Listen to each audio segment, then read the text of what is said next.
terms of the first question of war crimes were committed by the Palestinian Authority, which joined forces with Hamas and attacked Israel, 3,500 rocket attacks from the civilian population, from the protection, from the human shield of a civilian population.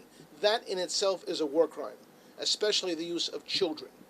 In terms of who is winning the war, the information war, that's even more serious right now, because the image that the Arabs have used, especially since the first Intifada, is that they are a bunch of children, a bunch of civilians, and the Israelis are simply a conquering army.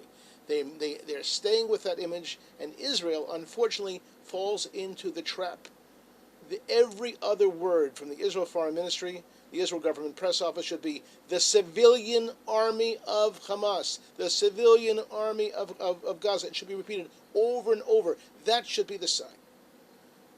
Now, in terms of what we uncovered, for the last 12 years, our agency, the Center for Near East Policy Research, working with the Israel Resource News Agency, has uncovered the Hamas takeover of the UNRWA schools in Gaza, which is illegal, according to U.S., Canadian, British, Australian, and even UN laws. Illegal to have a terrorist organization doing that.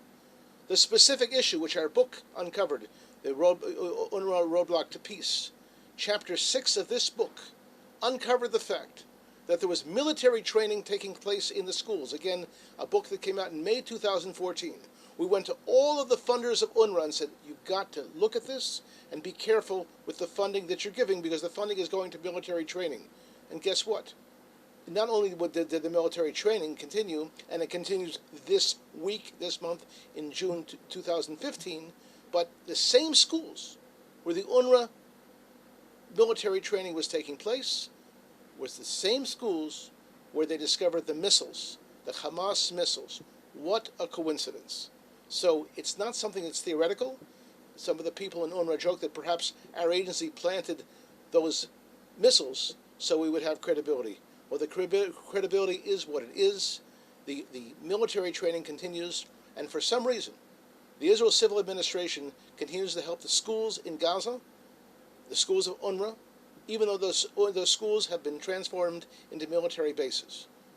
The issue of the war crimes committed by UNRWA, by the Palestinian Authority, by those who are fighting Israel, and also those who are funding, all the Western countries that are funding UNRWA to maintain the system of putting the children on the front lines, that is what has to be challenged. And the news item for you today is, as of last week, the second week of June 2015, 890 children were taken out of the UNRWA schools for special military training. In March, we filmed 16,000 kids going through that training. Again, that's what's happening right now. That is what has to be addressed right now. Children on the front lines, the children's army of Hamas, and that is if Israel and those who support Israel were to stress that issue, we would have a victory in the so-called Hasbara war. So far, we talk about aiding civilians. There's no aid to civilians. There are corporations, Israeli corporations, that are exporting to Gaza, making lots of money, and those corporations in Gaza, who are receiving all the supplies from Israel and buying it, they're all under the thumb of Hamas.